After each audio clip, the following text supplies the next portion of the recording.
ఓం నమో నారాయణాయ. ధర్మ సందేశం ఛానల్కు మీ అందరికీ హృదయపూర్వక స్వాగతం. సనాతన ధర్మం, పురాణాలు, మహాభారతం, రామాయణం, చాగంటి గారి అమూల్య ప్రవచనాలను కలిసి తెలుసుకుందాం. వీడియోను పూర్తిగా చూడండి. శ్రీశైలం దివ్యమైనటువంటి ఓషధులకు పెట్టింది పేరు. అటువంటి చోట అంకోల వృక్షాలు ఉన్నాయి. అంకోల వృక్షానికి ఒక విచిత్రమైన లక్షణం ఉంటుంది. ఆ చెట్టు పెరిగి పెద్దదైన తరువాత దాని కాయ పండిపోతుంది. పండిపోయి బద్దలైపోయి అందులో ఉన్నటువంటి గింజలు నేల మీద పడిపోతాయి. పడిపోయినటువంటి కొద్ది క్షణాలలోనే ఆ తీగలు ఎగిరి వెళ్ళి మళ్ళీ చెట్టు మొదలను అంటుకుపోతాయి తప్ప అవి భూమి మీద చెట్టు నుంచి విడిగా పడి ఉండవు. మళ్ళీ వెళ్ళి మొదలను అంటుకుంటాయి. గింజ చెట్టుకి పండినటువంటి పండులోనే ఉన్నప్పటికీ, చెట్టు నుండి విడివిడి కింద పడినప్పటికీ ఆ గింజ మాత్రం చెట్టుకి వేరుగా ఉండడానికి అంగీకరించదు. ఆ గింజ ఎగిరి వెళ్ళి చెట్టు కొమ్మని పట్టుకుంటుంది, చెట్టు మొదల్ని పట్టుకుంటుంది. శంకర భగవత్పాదులు ఆసేతు హిమాచల పర్యంతము పాదచారి అయి పర్యటించి సమస్తమైనటువంటి వృక్ష సంపద గురించి తెలుసున్న మహాపురుషులు కనుక ఈ శ్లోకంలో మొట్టమొదట ప్రయోగం అది చేశారు. అంకోలం నిజబీజ సంతతి అన్నారు. అంకోల వృక్షమునకు సంబంధించినటువంటి గింజలు ఎగిరి వెళ్ళి మళ్ళీ అంకోల వృక్షాన్ని ఎలా పట్టుకుంటాయో భక్తి అన్నది అలా ప్రారంభమవుతుంది అన్నారు. భక్తి అనేటటువంటిది ప్రారంభ దశలో ఎలా ఉంటుంది అంటే ఈశ్వరుడి వైపు నుండి ఉండదు, జీవుడి వైపు నుంచి ఉంటుంది. జీవుడు అన్నప్పుడు 84 లక్షల జీవరాశులు 4 వర్గాలుగా ఉంటాయి వేదాంతంలో. జరాయుజములు, అండజములు, స్వేదజములు, ఉద్భుజములు అని. జరాయుజములు అంటే మావి చేత పుడతాయి. అండజములు అంటే గుడ్డుని బద్దలగొట్టుకుని పైకొస్తాయి. స్వేదజములు అంటే చెమటలోంచి పుడతాయి, పేలు మొదలైనవి. ఉద్భుజములు అంటే భూమిని చీల్చుకుని పైకొస్తాయి, చెట్లు మొదలైనవి. ఇందులో శాస్త్రాన్ని పరిశీలించే అధికారం కానీ, ధర్మానుష్ఠానం చేసే అధికారం కానీ, పరమేశ్వరుణ్ణి చేరుకోవడానికి శాస్త్రము చేత విధింపబడినటువంటి కర్మని అనుష్ఠించేటటువంటి అధికారం కానీ ఒక్క మనుష్య ఉపాధికి ఉంది తప్ప ఇతర ఉపాధులకు లేదు. నిజంగా ఒకవేళ లోపల ఉన్న జీవుడు మహాభక్తుడైనప్పటికీ కూడా మనుష్యుడు ఏ కర్మ చేస్తాడో ఆ కర్మ చేయడానికి ఆ ఉపాధికి అధికారం లేదు. ఒక ఆవు చాలా చాలా గొప్పది, పరదేవతా స్వరూపం. అయినా ఆవు తన పాలతో తాను శివలింగాన్ని అభిషేకించలేదు. ఆవు పాలతో వేరొకరు వెళ్ళి శివలింగానికి అభిషేకం చేసి తత్ఫలితాన్ని తాను పొందుతాడు. మిగిలిన ఏ ఉపాధికి కూడా భగవత్ సంబంధమైన విషయమునకు, అనుష్ఠానమునకు కాని, మాట్లాడడానికి కాని అవకాశం పరమేశ్వరుడు ఇవ్వలేదు. కేవలము వాక్కు చేత తరించిపోవచ్చు, ఏమీ అక్కర్లేదు. కేవలము మాట చేత మనిషి తరించిపోవచ్చు. నిరంతరము భగవన్నామం చెప్పగలగడం, కష్టంలో ఉన్నవాడు ఓదార్పు పొందేటట్టుగా ఒక్క మంచి మాట మాట్లాడగలగడం, తన వాక్కు చేత ఇతరులకు ఉద్వేగం కలగడం కానీ, బాధ కలగడం కానీ జరగకుండా తాను అనుద్వేగకరమైన వాక్యాన్ని ఎవడు మాట్లాడగలడో, 10 మంది మంచి మార్గంలో నడిచేటటువంటి మాట సమాజమునకు హితకరమైన వాక్యముగా ఎవడు ప్రబోధం చెయ్యగలడో వాడి వలన అనన్యమైనటువంటి, గణింప అనసఖ్యమైనటువంటి ప్రయోజనం జరుగుతుంది. అందుకే వాక్కునకు ఉన్నటువంటి శక్తి చెప్పడం ఎవరికి సాధ్యం కాదు. అందుకే వాక్కు గురించి చెప్తూ ఒక మాట అంటారు, జిహ్వాగ్రే వర్తతే లక్ష్మీ, జిహ్వాగ్రే మిత్రబాంధవాః, జిహ్వాగ్రే బంధనం ప్రాప్తి, జిహ్వాగ్రే మరణం ధ్రువం. నాలుకని అదుపులో పెట్టుకుని మాట్లాడవలసిన మంచి మాటలను అవతలవాడిని కష్టాలలోంచి గట్టెక్కించడానికి నువ్వు ఇతర రకములైనటువంటి ఉపకారము చేయలేకపోయినప్పటికీ ఉపశాంతి కలిగేటట్టుగా ఒక్క మంచి మాట ఎవడు మాట్లాడగలడో ఆ వ్యక్తి మనుష్యుడిగా పుట్టి మాట మాట్లాడడానికి అదృష్టం పొందినందుకు ఈశ్వరుడిచ్చినటువంటి అనుగ్రహాన్ని, విభూతిని సార్థక్యం చేసుకున్నవాడు. ఎవడు తన మాట చేత అవతల వాళ్ళు ఖేదపడేటట్టు, బాధపడేటట్టు చేస్తాడో వాడు మనుష్య ఉపాధిలో ఉన్నప్పటికీ కూడా రాక్షసుడిగా పిలువబడతాడు. అందుకే నాలుక చివర నుండి వచ్చేటటువంటి మాటల చేత లక్ష్మీ కటాక్షం వస్తుంది. నాలుక చివర నుండి వచ్చేటటువంటి మాటల చేత బంధువులు ఏర్పడతారు. నాలుక చివర నుండి వచ్చే మాటల చేత ఒక్కొక్కసారి కారాగారంలో పడిపోతాడు. నాలుక చివర నుండి మాట్లాడకూడని మాట వస్తే ఒక్కొక్కసారి మృత్యువుని పొందవలసి వస్తుంది. కాబట్టి మాట అంత శక్తివంతము. ఆ మాట సాత్వికమై ఎప్పుడు భగవన్నామాన్ని ఉచ్చరించగలిగినటువంటి వాడు సమస్త పాపముల నుండి వినిర్ముక్తుడై ఈశ్వరానుగ్రహం చేత సాత్వికమైనటువంటి బుద్ధి ప్రకాశించి పరమేశ్వర పథంలో ప్రయాణించి ఈశ్వరుణ్ణి చేరగలుగుతాడు. అందుకే మహాత్ములైన వారందరూ కోరుకున్నది ఏది అంటే, నా నాలుక చివర భగవన్నామాన్ని పలికించు అని అడిగారు. నోరు ఉంది కదా, నాలుక ఉంది కదా అని భగవన్నామం పలకడం మన యొక్క సంకల్పం చేత జరిగేది కాదు. ఒక్క రోజులో ఎన్నో అనవసరపు విషయాలు మాట్లాడతాడు. అవసరమైనవి, ఇతరులకు శాంతి కలిగించేవి, ఇతరులకు ప్రయోజనకరములైనటువంటివి, ఉద్ధారకములైనటువంటివి, భగవత్ సంబంధములైనవి మాట్లాడగలిగినటువంటి ప్రజ్ఞ తరిగిపోతుంటుంది. కారణం, కేవలము మనుష్య ఉపాధిలో ఉన్నంత మాత్రం చేత అటువంటి వాగ్వైభవమును సంతరించుకుంటారని చెప్పడం కష్టం. అందున కలియుగంలో వాక్కు ఒక్కటే అత్యంత వినోదమునకు కారణం. మీరు జాగ్రత్తగా గమనించండి. ఏమీ పని లేదనుకోండి, అవతలవాడు నిరంతరం తన సమయాన్ని జాగ్రత్తగా లెక్క పెట్టుకుని ఏ గ్రంథ పఠనమో జపమో చేసుకుంటూ చక్కగా గడిపేటటువంటి వాడి ఇంటికి వెళ్ళి అక్కర్లేని మాటలు వీడు మొదలెడతాడు. 5 నయా పైసల ఖర్చు లేకుండా వినోదం అనుభవించడానికి మార్గం కూడా మాటే. ఏమీ అవసరం లేకపోయినా ఉబుసుపోని మాటలన్నీ మాట్లాడుతూ కాలాన్ని క్షయం చేసేస్తారు. ఒక్కసారి కాలము కాని వెళ్ళిపోయిందా ఇక తిరిగి రాదు. ప్రత్యాయంతి గతాః పునర్న దివసాః కాలో జగద్భక్షకః లక్ష్మీస్తోయతరంగ భంగ చపలా విద్యుచ్చలం జీవితం తస్మాన్ మాం శరణాగతిం కరుణయా త్వం రక్ష రక్షాధునా అంటారు శంకర భగవత్పాదులు. కాలము సూర్యోదయ సూర్యాస్తమయములనేటటువంటి పేరు చేత ఆయుర్దాయముగా పరమేశ్వరుడి చేత గ్రసింపబడుతుంటుంది.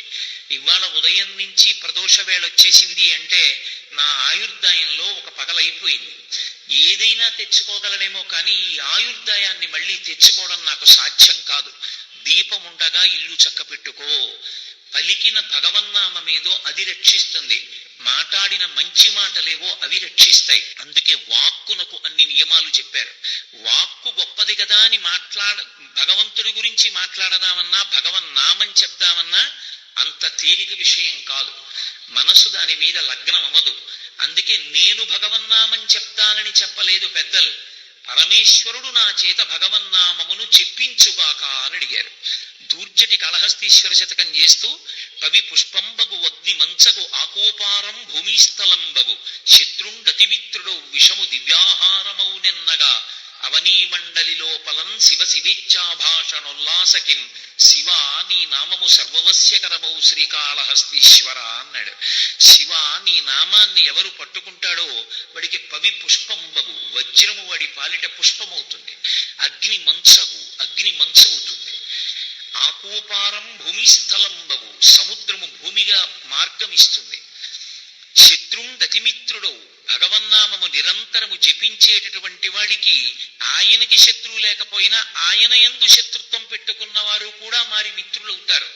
శత్రుండతిమిత్రుడు విషము దివ్యాహారమౌనెన్నగా విషము దివ్యాహారమై కూర్చుంటుంది. కాబట్టి శివ నీ నామము సర్వవస్యకరమౌ, నీ నామము ఎప్పుడూ చెప్పవలసిందే, నా చేత చెప్పించవయ్యా అని వేడుకున్నాడు. మహానుభావుడు రామదాసు గారు ఆ దాశరథీ శతకం చేస్తూ హరునకు అవ్విభీషణున కద్రిజకున్ తిరుమంత్రరాజమై కరకి నహల్యకున్ ద్రుపద కన్యకు నార్తి హరించు చుట్టమై బరగిన ఎట్టి నీ పతితపావన నామము నాదు జిహ్వపై నిరంతరము నటింపచేయుమిక దాశరథి కరుణాపయోనిధి అన్నాడు.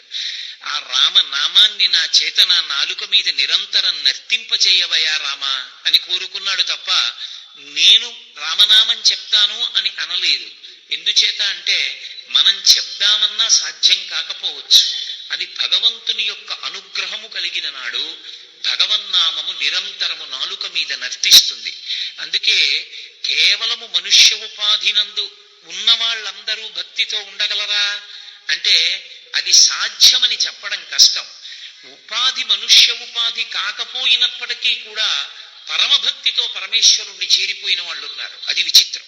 భక్తి అన్న మాట ఎత్తడానికి అవకాశం లేదు. కర్మాచరణకు అవకాశమా లేదు.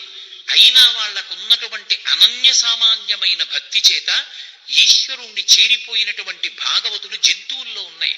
ఏ వేదంబు పఠించలూత భుజగం వేశాస్త్రములు చూచే, కాని విద్యాభ్యాసమనర్చె కరిచించే మంత్రమూహించే, బోధావిర్భావ నిధానముల్ చదువులయ్యా కాదు, మీ పాద సంసేవాసక్తియ కాక జంతు తతికిన్ శ్రీకాళహస్తీశ్వర అంటాడు దూర్జటి.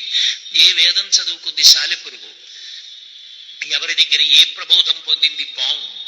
కానీ సాలెపురుగు, పాము, ఏనుగు పరమేశ్వరుణ్ణి సేవించి శివలింగమునందు ఐక్యమైపోయిన కారణం చేత ఆ క్షేత్రమునకు వాటి మూడిటి పేరు మీద శ్రీకాళహస్తి అని పేరు రాలా. అందుకే శంకరులు అంటారు, ఈశ్వర నాకు మనుష్య జన్మనే ఇయ్యి అని నేను అడగను. మనుష్య జన్మలోకి వచ్చి ఆ జన్మ ప్రయోజనమే తెలియని నాడు ఆ ఉపాధిలో ఉండడం వల్ల ఉపయోగమే ఉంది.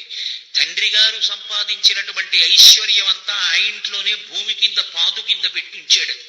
ఆ ఇంట్లోనే కొడుకు 5 నయా పైసలు లేక దరిద్రం అనుభవిస్తున్నాడు. తన ఇంట్లోనే తన భూమి కిందే అంత ఐశ్వర్యం ఉందని తెలియక దరిద్రం అనుభవించిన వాడిలా నాని పాల్కివాలా అంటూ ఉంటారు. అపారమైనటువంటి సంపదని తన వీపు మీద మోసేటటువంటి గాడిదకి తను మోస్తున్నటువంటి ఐశ్వర్యము యొక్క విలువ తెలియనట్టు తాను మనుష్యుడిగా పుట్టి ఎంతటి సాంస్కృతి వైభవమునకు తాను వారసుడో తెలుసుకోని వాడు గాడిదతో సమానమైన వాడైపోతాడు. అప్పుడు మనుష్య జన్మ వలన తాను పొందే ప్రయోజనం ఏముంది? అందుకే శంకరులు అంటారు, ఈశ్వరా నన్ను మనుష్యుడిగా పుట్టించని నేను అడగను. కేవలము మనుష్యునిగా పుట్టి ప్రయోజనం ఏమిటా? భక్తి లేనప్పుడు నరత్వం దేవత్వం నగవన మృగత్వం మశకతా పశుత్వం కీటత్వం భవతు విహగత్వాది జననం సదాత్పాదాబ్జ స్మరణ పరమానందలహరీ విహారాసక్తం చేద్రు దయ విహకింతే నవపుష అని అడిగారు. శరీరంతో ఏముందయా ఈశ్వర? ఏ శరీరం అయితేనేమిటే, ఒక్కొక్క చోట ఒక్కొక్క శరీరాన్ని పొందినవి అపారమైన కీర్తి గణించడం కాదు, కొన్ని కోట్ల మంది మనుష్యులు తరించడానికి కారణాలయ్యే. భద్రుడు ఒక కొండ అయితేనే రామచంద్రమూర్తి గురించి తపస్సు చేసి శ్రీమన్నారాయణుడిగా తన మీద వెలిస్తే నాకిలా అక్కర్లేదు, నువ్వు రాముడిగా కనపడని అడిగాడు. శ్రీ మహావిష్ణువు అంతటి వారు అయోమయావస్థకి గురై తాను రాముడిగా కనపడడంలో, నరుడిగా ఉండాలి కనుక ధనుర్బాణాలు పట్టుకోవడంలో, ఆయుధాలు పట్టుకోవడంలో అయోమయమై ఒక చేత్తో పట్టుకోవలసినవి ఇంకో చేత్తో పట్టుకుని కొండ మీద వెలిశారు. శంకరాచార్యుల వారు భద్రాచలం దర్శనం చేసినప్పుడు వామాంకస్థిత జానకీ పరిలసత్కోదండ దండంకరే చక్రం చోద్భగరేణ బాహుయుగళే శంఖం శరం దక్షిణే బిభ్రాణం జలజాత పత్రనయనం భద్రాద్రి మూర్ధ్ని స్థితం కేయూరాది విభూషితం రఘుపతిం సౌమిత్రియుక్తం భజే అంటారు. ఒక చేతిలో పట్టుకోవలసిన శంఖాన్ని వేరొక చేతిలో, ఒక చేతిలో పట్టుకోవలసిన చక్రాన్ని వేరొక చేతిలో అపసవ్యంగా పట్టుకుని భద్రాచలం కొండ మీద వెలిశాడు. అయితేనే ఇవాళ ఆ భద్రాచలం కొండ ఎంతమంది సేవించడానికి తరించడానికి కారణమైంది. ఒక్క రాముణ్ణి దింపడం కాదు, రాముణ్ణి రాముడితో పాటు శ్రీ మహాలక్ష్మీ స్వరూపమైన సీతమ్మని వైకుంఠంలో ప్రవహించే విరజానదిని కూడా కిందకి దింపేశాడు. అందుకే గోపరాజు గారు అంటారు, శ్రీరమ సీతగాగ నిజ సేవక బృందము వీర వైష్ణవాచార జనంబుగాగ విరజానది గౌతమిగాగ వికుంఠమున్నారయ భద్రశైల శిఖరగ్రముగాగ వసించు చేతనోద్ధారకుడైన విష్ణుడవు దాశరథి కరుణాపయోనిధి అంటారు. మనుష్య ఉపాధిని ఎందుకు ఉపయోగించుకోవాలో అందుకు ఉపయోగించుకున్నవాడెవడో వాడు సార్థక్యమును పొందినవాడు. ఆ ఉపాధి యందు ఉండి కూడా ఉపాధి యొక్క విలువ తెలియనప్పుడు ఆ ఉపాధి వలన ప్రయోజనం ఉండదు. అందుకని శంకరులు అంకోలం నిజబీజ సంతతి, భగవంతుడి నుంచి విడిపోయి నేను జీవుణ్ణి జీవుణ్ణి జీవుణ్ణి అనుకుంటూ నేను ఒక కించిజ్ఞుణ్ణి, నాకేం తెలుసు, నేను పనికి మాలిన వాణ్ణి అనుకుంటూ ఉండిపోయినటువంటి వాడు భగవంతుణ్ణి చేరుకోవడానికి కావలసినటువంటి ప్రయత్నం చెయ్యడానికి యుక్తమైన జన్మ ఒక్క మనుష్య జన్మయే. ఒకటి భగవన్నామం చెప్పగలడు, 2 వినగలడు. శృణ్వం తపః, వినడం తపస్సు. అందరూ ఆ తపస్సు చేయడం సాధ్యం కాదు. ఉపన్యాసానికి వచ్చి కూడా 2 గంటలు ఉపన్యాసానికి వినడానికి వచ్చిన వాళ్ళగా వచ్చి పక్క వాళ్లతో మాట్లాడుతున్న వాళ్ళు ఎందరో ఉంటారు. ఉపన్యాసం వినడానికి వచ్చిన వాడు వినడు, పక్కవాడితో మాట్లాడుతుంటాడు. తపః అది అందరూ చెయ్యగలిగింది కాదు. అందరూ మనుష్య జన్మలో ఉన్న ఏ ఉపాధిని ఎందుకు వచ్చాడో, ఎందుకు ఎక్కడ ఎలా ప్రవర్తించాలో తెలియని వాళ్ళు చాలా మంది ఉంటారు. కాబట్టి వినడం అంత తేలిక విషయం కాదు. ఉన్నటువంటి వాక్కుని సద్వినియోగం చేసుకోవడము అంత తేలికైనటువంటి విషయం కాదు. మన ప్రయత్నం అంటూ మొదలు పెట్టకపోతే ఈశ్వరుణ్ణి చేరడానికి ఆ భక్తి అన్న మాటకు అర్థం లేదు. అందుకే మీరు సంగీతంలో చూడండి, సంగీతం కూడా నాదోపాసన. నాదోపాసన కొరకు సంగీతం. సంగీతానికి ప్రాణం ఎక్కడ అంటే స్వరాలే. ఆ స్వరాలలో సారీ గా మా పాదాన్ని సాకి చేరుకోవాలి. సాకి చేరుకోవడానికి ఆరోహణ పైకెక్కుతాడు. మళ్ళీ సా నుంచి విడిపోతే నీ దా పా మా గా రి కిందకు వచ్చేస్తాడు. ఏ కిందకి రీకొచ్చాడో ఆ రీ నుంచే మళ్ళీ పైకెక్కి సాలో కలిసిపోవాలి. ఆరోహణ అవరోహణ క్రమాలు ఉంటాయి. ఏ భగవంతుడి నుంచి విడివడి జీవుడననుకుని కర్మాచరణమునందు మాయకి వశుడై పాపపుణ్యములనేటటువంటి వాటి యందు బద్ధుడైపోతున్నాడో ఆ పరమేశ్వరుణ్ణి చేరుకోవడానికి భగవంతుడు బుద్ధినిచ్చాడు. కాబట్టి ప్రయత్నం అన్నది ప్రారంభం ఎక్కడ మొదలవ్వాలి అంటే మనుష్యుని దగ్గరే ప్రారంభం అవ్వాలి, మన దగ్గరే ప్రారంభం అవ్వాలి. అలా ప్రారంభం అవ్వడానికి కారణం ఏదై ఉంటుంది అంటే మహాత్ముల యొక్క వాక్కులను పరిశీలనం చేయడంలో ఉంటుంది, శాస్త్రాన్ని పరిశీలనం చేయడంలో ఉంటుంది. శంకరాచార్యుల వారు భజగోవిందం చేస్తూ ఒక శ్లోకం అడుగుతారు. ఆ శ్లోకం పరమాద్భుతం, అసలు నిజంగా ధారణలో ఉండాలి. అప్పుడప్పుడు ఆ శ్లోకం గురించి ఆలోచన చేస్తే నిజమే, ఏం జీవితం రా, మనం ఏం చేస్తున్నాం అనిపిస్తుంది. కాతే కాంత కస్తే పుత్ర సంసారోయమతీవ విచిత్ర కస్యత్వం కక్కుతయాయాత తత్వం చింతయత దియభ్రాత అన్నారు. ఆయన కర్మ మనని అనుగ్రహించడానికి భ్రాత, ఓ సోదరుడా అని పిలిచారు. పిలిచి కాతే కాంత, అంత వెంపర్లాడిపోతున్నావే, నా భార్య నా భార్య నా భార్య అంటున్నావు, నేను ఒక్క మాట అడుగుతాను చెప్పు. అంత ముచ్చట పడిపోతున్నావు కదా, నీ భార్య ఎక్కడి నుంచి వచ్చింది? ఎక్కడి నుంచి వచ్చిందంటే మా అత్తగారి మామగారి కడుపున పుట్టిందండి. నీ అత్తగారి కడుపులోకి ఎక్కడి నుంచి వచ్చింది జీవుడు? తెలియదు. కస్తే పుత్ర, పోని నీ భార్య నీ అత్తగారి కడుపులోకి ఎక్కడి నుంచి వచ్చిందో తెలియదు. నీ కొడుకని అంత వ్యామోహం పెట్టుకున్నావే, ఆ కొడుకన్న జీవుడు అందులోకి ఎక్కడి నుంచి ప్రవేశించాడు? సరే, ఈ ఉపాధి అనేటటువంటిది ఏర్పాటు అవుతోంది. భాగవతం కపిల గీతలో చెప్తారు, ఎన్నో నెలలో ఎలా ఏర్పడుతుందో చెప్పారు. ఆ ధాతువులతో శరీరం అంతా ఏర్పడుతోంది. అందులోకి జీవుడు అనుప్రవేశం ఎప్పుడు చేస్తున్నాడు? ఆ కడుపులోకి. కస్తే పుత్ర, ఎక్కడి నుంచి వచ్చాడు నీ కొడుకు?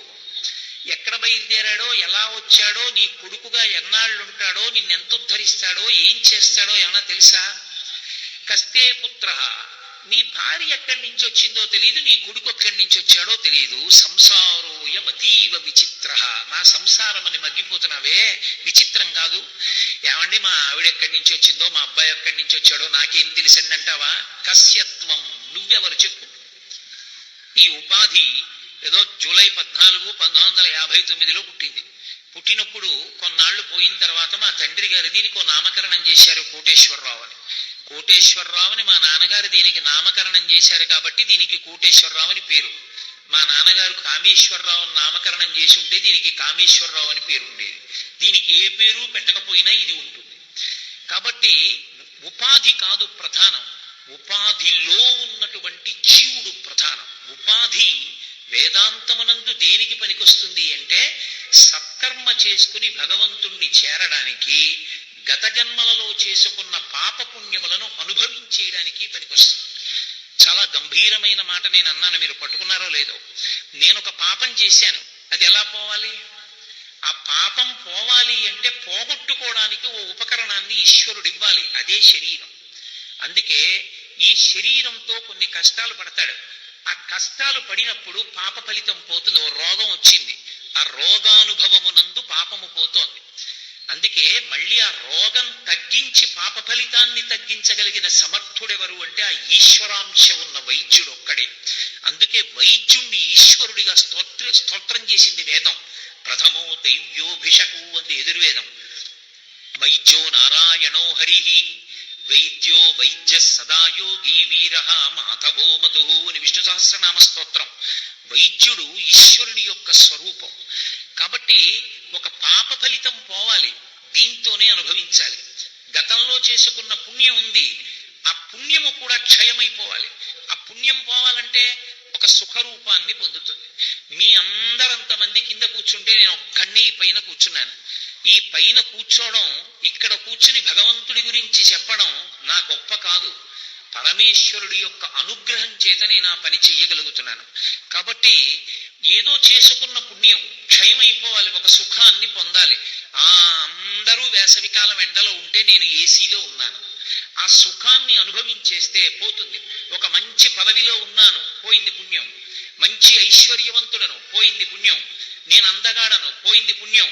నేను చాలా పొడుగ్గా ఉంటాను, పోయింది పుణ్యం. నేను విద్యావంతుణ్ణి, పోయింది పుణ్యం. నీవు ఏ విభూతిని అనుభవించి గొప్పవాడని అనుకుంటున్నావో ఆ విభూతి చేత పుణ్యం క్షయమైపోతుంది, పాపము క్షయమవ్వాలి. ఇప్పుడు ఈ ఉపాధిని ఈశ్వరుడు ఎందుకు ఇస్తాడు అంటే వేదాంతంలో పాప పుణ్యములను క్షయం చేసుకోవడానికి. రెండు, ఈ ఉపాధినే పెట్టుబడిగా పెట్టి మళ్ళీ ఉపాధిలోకి వెళ్ళవలసిన అవసరం లేకుండా పరమేశ్వరుణ్ణి చేరిపోవాలి. దీనితో సత్కర్మాచరణం చెయ్యాలి. సత్కర్మాచరణం ఎందుకు చెయ్యాలి అంటే మళ్ళీ పుణ్యం సంపాదించుకుని నేనేదో అనుభవిస్తానండి అంటే మళ్ళీ ఉపాధిలోకి వెళ్ళాలి. సత్కర్మాచరణము చేయుట ఎందుకు అంటే మంచి కర్మలను చేయడం చేత చిత్తశుద్ధి కలగాలి, అది ప్రధానం. మంచి పనులు దేనికి ఉపయోగపడాలి అంటే చిత్తశుద్ధి కొరకు. మోక్షం అన్నది కొత్తగా రాదు. చిత్తశుద్ధి అన్న మాటకు అర్థం ఏమిటంటే, మీరు బాగా అర్థం చేసుకోవడానికి నేను ఉపమానం చెప్తాను. ఇంత చింతపండు ఉప్పు తీసుకొచ్చాను, అవి వేసి నేను చారు పెట్టుకోవచ్చు. ఆ చింతపండు ఉప్పుతోటే కిలింపట్టిన ఒక రాగి పాత్ర తీసుకొచ్చి తోమాను. ఇప్పుడు పాత్రకి మెరుపు సహజంగా ఉంది, కానీ ఆ మెరుపు కనపడకుండా దాని మీద మలినం పట్టి ఉంది. ఇప్పుడు ఈ చింతపండు ఉప్పు ఆ మలినం తొలగిపోవడానికి పనికొచ్చాయి. నేను పాత్రకి మెరుపు కొత్తగా తెచ్చానా, మెరుపుకి అడ్డొచ్చినటువంటి ప్రతిబంధకాన్ని తొలగించానా? ప్రతిబంధకాన్ని తొలగించాను. ఇప్పుడు తొలగించడం కోసం నేను వాడిన చింతపండు ఉప్పు చారు పెట్టుకోవడానికి పనికొస్తాయా? పనికిరావు, అవతల పారేయాలి. తన యథార్థ స్వరూపమేమిటో తనకి భాషించడానికి, నేను శరీరము కాదు ఆత్మ అన్నది సాధన యందు ఎరుకలోకి రావడానికి సత్కర్మలు చెయ్యాలి. అంతేగాని సత్కర్మలు మళ్ళీ పుణ్యంగా మార్చుకుంటానంటే మళ్ళీ అనుభవించడానికి ఉపాధిలోకి వెళ్ళాలి. అందుకే సత్కర్మాచరణము చిత్తశుద్ధికి హేతు. అందుకు ఈశ్వరుడు ఉపాధిని ఇస్తాడు. ఈ ఉపాధి విచారణ కొరకు ఉపయోగపడుతుంది. ఒక్క మనుష్య ఉపాధితోనే విచారణ చేస్తాడు. కస్యత్వం, ఎక్కడి నుంచి వచ్చావు, ఈ శరీరంలోకి ఎప్పుడు వచ్చావు, ఎన్నాళ్ళు ఉంటావు, పోనీ ఎప్పుడు వచ్చావో తెలియదు, ఎక్కడి నుంచి వచ్చావో తెలియదు, ఎప్పుడు వెళ్ళిపోతావో చెప్పగలవా, దీన్ని బలానప్పుడు విడిచిపెడతానని చెప్పగలవా, పోనీ విడిచిపెట్టిన తర్వాత ఎక్కడికి వెళ్ళిపోతావో చెప్పగలవా? ఇంతమంది కలుసుకుని ఇన్ని మాటలు మాట్లాడుతున్నారు కదా, ఈ రెండిటికి జవాబు కోసం చెప్పగలిగిన వాడు ఉన్నాడని మాట్లాడుకున్నవాడు ఉండడం సాధ్యం అవుతుందా? కక్కుతయాయాత, ఎక్కడి నుంచి వచ్చావురా, ఎప్పుడు వెళ్ళిపోతావు, ఎన్నాళ్ళు ఉంటావు, ఇందులో తెలియనప్పుడు మరి అత్యంత విలువైనది ఏమైనా ఉంటే ఇదొక్కటే. మరి దీంతో మంచి పని చేయడం వాయిదా ఎందుకు వేసుకుంటున్నావు? దీన్ని తొందరగా ఎందుకు వాడుకోవట్లా ఈశ్వరుణ్ణి చేరడానికి? ఒకసారి విడిచిపెట్టేసిన తర్వాత ఎందులో పెడతావో ఎవరికి తెలుసు, ఎన్ని కోట్ల జన్మలు వెళ్ళిపోతావో. అప్పుడు కర్మానుభవమే కానీ సత్కర్మ చేసే అధికారం లేదు. ఇంకా ఈశ్వరుణ్ణి చేరే ప్రయత్నం చెయ్యలేవు. కొన్ని కోట్ల ఉపాధులున్నాయి. ఏది ఒక్క ఉపాధితో రామా అని నామం చెప్పించలేవు. ఓ గోవిందా అనమనండి, అనలేవు. ఇందులో ఉన్నాను కాబట్టి అనగలను, రామా అనగలను, గోవిందా అనగలను. ఇందులో ఉండి దీని విలువ తెలిసి ఉపయోగించుకోనప్పుడు, ఇందులో ఉండి కష్టంలో ఉన్నవాడికి ఒక మంచి మాట చెప్పి శాంతి కల్పించలేనప్పుడు, ఇందులో ఉండి నాకు ఉన్నదొకడికి పెట్టి వాడు సంతోషిస్తే నేను సంతోషం పొందలేనప్పుడు ఇంకెందుకు ఆ ఉపాధి? దాని వలన ప్రయోజనం ఏముంది? పశుధర్మోనమే ప్రీతిం అంటారు వేదవ్యాసుల వారు దేవీ భాగవతంలో. పశువులన్నిటికీ ఒకటే ధర్మం, ఇన్ని ధర్మాలు ఉండవు, ఒక్కటే ధర్మం. అది ఆకలేసింది, గర్భిణి అయినటువంటి లేడిని చంపేస్తుంది పెద్ద పులి. దానికి ఏమైనా ఇబ్బంది వచ్చిందా? రాదు. నేనే చూస్తుంటా, తెల్లవారుజామున వాకింగ్కి వెళ్ళినప్పుడు పందులు చిన్న చిన్న పిల్లలతో బయటకు వచ్చి తిరుగుతుంటాయి. 6 కుక్కలు అన్ని వైపుల నుంచి వచ్చి పంది దృష్టి మరల్చి 3 కుక్కల్ని పంది ఎదుర్కొంటుంటే వెనక నుంచి 3 కుక్కలు వచ్చి 2 పిల్లల్ని ఎత్తుకుపోయి బలవంతంగా కొరికి చంపి తినేస్తుంటే ఎన్నో సందర్భాల్లో తెల్లవారగట్ట వాకింగ్కి వెళ్ళినప్పుడు నేనే చూశా కాకినాడ పట్టణంలో. ఇప్పుడు కుక్కకి పాపం వచ్చిందా అంటే కుక్కకి పాపం రాదు, అది దాని ధర్మం. ఆకలేస్తే తినేస్తుంది అంతే. పశువు యొక్క ధర్మం అంతే. కానీ నాకు అనేకమైన ధర్మాలు ఉన్నాయి. నిన్ననే మీతో చెప్పా, ధర్మం ప్రతి క్షణం మారుతుంది. నేను ఇప్పుడు సభలో కూర్చుంటే నాకు వక్త యొక్క ధర్మం, నేను మా తండ్రి ముందు నించుంటే పుత్రధర్మం, నా కొడుకు ముందు నించుంటే పితృధర్మం, నా భార్య ముందు నించుంటే భర్తృధర్మం, నేను నా కార్యాలయానికి వెడితే భృత్యధర్మం. ఒక ఉద్యోగిగా నా ధర్మం నేను నిర్వర్తించాలి. ఏదైనా ధర్మ చక్రములోనికి ఇముడుతోందా లేదా అదొక్కటే పరీక్ష. ధర్మ చక్రములోనికి ఇమిడితే చెయ్యాలి, ధర్మచక్రములోనికి ఇమడనిది మనుష్యుడు చెయ్యకూడదు. మనుష్యునికి ధర్మం నిరంతరం మారుతుంది, పశువుకి ధర్మం ఎప్పుడు ఒక్కటే ఉంటుంది. అందుకే విడివడినటువంటి జీవుడు పరిశీలనం చేత మళ్ళీ పరమేశ్వరుణ్ణి చేరుకునే ప్రయత్నం చెయ్యాలి. ఆ ప్రయత్నం చెయ్యడానికి వినడానికి అనుగుణమైనటువంటి ఉపాధి ఒక్క మనుష్య ఉపాధియే. అది జారిపోయిందా ఇక ఉపయోగం లేదు. పోతన గారు భాగవతం చేస్తూ హిరణ్యకశిపోపాఖ్యానంలో హిరణ్యకశిపుని చేత ఒక అద్భుతమైన వేదాంతం చెప్పిస్తారు. సుయోజ్ఞోపాఖ్యానం చెప్తూ హిరణ్యకశిపుడు ఒక మాట చెప్తాడు. నిజంగా వీడు ఏమి రాక్షసుడురా ఇంత వేదాంతం చెప్పాడనిపిస్తుంది. మచ్చిక వీరికెల్ల బహుమాత్రము చోద్యము దేహి పుట్టుచున్ చచ్చుచునుండ చూచెదరు, తా చావకమానెడు వారి భంగి ఈ చచ్చిన వానికెచ్చెదరు, ఇదెక్కడి చోద్యము ఎచ్చట నుండి వచ్చెనచటికి పోవుట నైజము ప్రాణికోటికి అంటాడు. ఏమిట్రా ఈ ప్రపంచం? ఈ మనుష్యులందరూ చచ్చిపోయిన వాళ్ళని చూసి ఏడుస్తారేమిటి? ఎక్కడ నుంచో వచ్చారు, అక్కడికి వెళ్ళిపోవద్దు, వెళ్ళిపోయాడు. నేను కాకినాడ నుంచి విజయవాడ వచ్చాను, ఉండిపోతానా ఏమి? 3 రోజులు అయిపోయిన తర్వాత వెళ్ళిపోతాను. సర్వే జనాః సుఖినో భవంతు, లోకాః సమస్తాః సుఖినో భవంతు. ఈ ప్రవచనం మీకు నచ్చితే లైక్ చేయండి, మీ ఆత్మీయులతో షేర్ చేయండి. ఇలాంటి మరెన్నో ఆధ్యాత్మిక వీడియోల కోసం ధర్మ సందేశం ఛానల్ను సబ్స్క్రైబ్ చేసి బెల్ ఐకాన్ను నొక్కండి. ధన్యవాదాలు. ఓం నమః శివాయ.